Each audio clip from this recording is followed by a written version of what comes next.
नमस्कार, स्वागत है आपका एमपी तक पर। मैं हूं रविशपाल सिंह। मध्य प्रदेश में बीते कुछ समय से आदिवासियों को साधने की कोशिश में दोनों ही प्रमुख राजनीतिक दल जी जान से लगे हुए हैं। भारतीय जनता पार्टी जो कि सत्ता में है, भले उसकी बात करें, या फिर कांग्रेस जो लगातार मध्य प्रदेश में कोशिश ये कर रही है कि आदिवासी क्षेत्रों में उसका जो जनाधार है वो बना रहे, वो छिटके नहीं। क्योंकि भाजपा से 2018 में आदिवासी वोट बैंक छिटका था तो उसका नुकसान उसे उठाना पड़ा था। बीते कुछ समय से अगर देखा जाए तो भारतीय जनता पार्टी लगातार इस कोशिश में है कि उसका जो छिटका हुआ वोट बैंक है वो उसे वापस मिल जाए। बड़े बड़े आयोजन मध्य प्रदेश में किए जा रहे हैं। यहाँ तक कि मध्य प्रदेश की राजधानी भोपाल का जो रेलवे स्टेशन है, जिसका नाम पहले हबीबगंज हुआ करता था, उसका नाम बदल के रानी कमलापति, जो आखिरी गोंड रानी थी, उनके नाम पर उसका नामकरण हुआ। कोशिश ये थी कि आदिवासी समुदाय में भारतीय जनता पार्टी अपनी पैठ बना सके। लेकिन इस बीच जब एक तरफ कांग्रेस और भाजपा लगातार आदिवासियों के बीच में अपनी जगह बनाने में जुटे हुए हैं, तो कांग्रेस की एक गलती उस पर कहीं भारी ना पड़ जाए, इस पर अब बातें भी होने लगी है। गलती कैसे? गलती यह है कि भाजपा ने निशाना साधा है कांग्रेस पर। किस बात को लेकर? प्रभारियों की जो नियुक्ति हुई है 52 जिलों में, कांग्रेस ने जो हाल ही में प्रभारियों की नियुक्ति की है 52 जिलों में अगले साल होने वाले विधानसभा चुनाव को देखते हुए, जिसमें कोशिश ये की जाएगी कि जो तमाम प्रभारी हैं वो संगठन के साथ मिल करके किस तरीके से पार्टी के बीच में समन्वय स्थापित करें, अलग अलग धड़ों के बीच में। लेकिन इसमें आदिवासी नाम एक भी ना होना कांग्रेस के लिए भारी पड़ सकता है, ये कहना है भारतीय जनता पार्टी का। भाजपा ने आरोप लगाए हैं, निशाना साधा है कि जो कांग्रेस बार बार आदिवासियों की बात करती है, आखिरकार जब प्रभारियों की नियुक्ति की बारी आई तो 52 जिलों के प्रभारी में कहीं पर भी कोई आदिवासी चेहरा नहीं है। भारतीय जनता पार्टी का आरोप है कि 52 जिलों की जो सूची आई है उसमें से 20 से ज्यादा तो सवर्ण है। उसके अलावा अगर देखा जाए तो छिंदवाड़ा, जो कि पूर्व मुख्यमंत्री और वर्तमान में जो प्रदेश अध्यक्ष है कांग्रेस के, कमलनाथ, उनका गढ़ है, वहां पर 3-3 प्रभारी नियुक्त किए गए हैं। इससे अंदाजा लगा सकते हैं आप कि किस तरीके से जो पूरी सूची बनाई है वो अब भाजपा के निशाने पर है। दरअसल भाजपा ने सवाल ये उठाया है कि जिस तरीके से प्रभारी बनाए गए हैं, जिला प्रभारी, उसमें महिलाओं को तरजीह नहीं दी गई है, अनुसूचित जाति जनजाति वर्ग की उपेक्षा की गई है। क्या कांग्रेस पार्टी के पास चेहरों की कमी है? ये सवाल उठाया है भारतीय जनता पार्टी ने।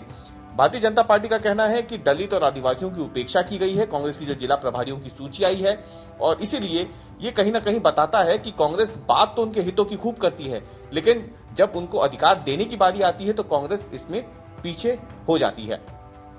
अब आपको बता दें कि दरअसल ये जो सूची जारी की गई है, इसमें अगर आप देखें तो सबसे बड़ा सवाल ये है कि जो प्रभारी नियुक्त किए हैं उसमें हर जिले में एक प्रभारी है, लेकिन खासतौर से छिंदवाड़ा को अगर देखा जाए तो उसे खास तरजीह दी गई है।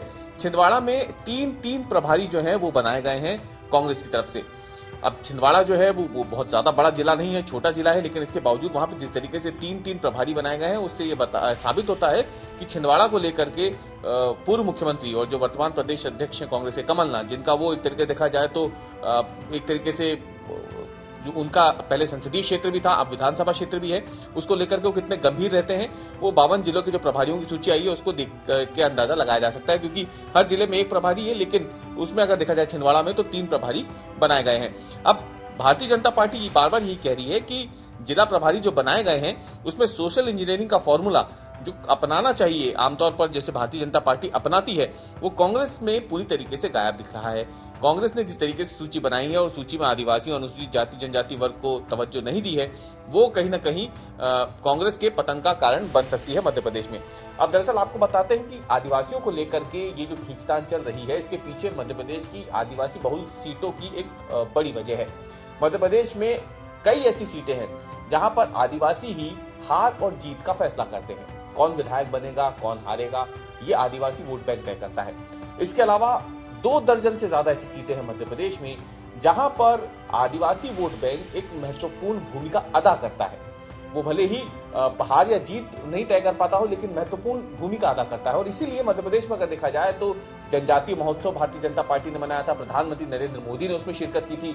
अमित शाह आए थे मध्य प्रदेश में, उन्होंने पहले जबलपुर में कार्यक्रम किया, अमित शाह उसके बाद भोपाल पहुंचे। जेपी नड्डा मध्य प्रदेश में आते हैं। भारतीय जनता पार्टी के तमाम बड़े नेता हो, मुख्यमंत्री हो, सभी लोग आदिवासियों को रिझाने में, उस वोट बैंक को भारतीय जनता पार्टी के खेमे में करने की तमाम कोशिशों में जीत जान से जुटे हुए हैं। कांग्रेस भी लगातार आदिवासियों के ऊपर अगर कोई अत्याचार मध्य प्रदेश में होता है तो उस पर काफी मुखर रहती है। हाल ही में झाबुआ की जो घटना हुई थी जिसमें एक आदिवासी महिला को निर्वस्त्र कर पीटा गया था, उस मामले को भी कांग्रेस ने जोर शोर से उठाया था। गुना में भी जिस आदिवासी महिला के ऊपर किसानों ने अत्याचार किया था, पड़ोसियों ने अत्याचार किया था, महिला को आग लगा दी थी, बाद में महिला की मौत हो जाती है, उस मुद्दे को जमकर उठाया था कांग्रेस ने।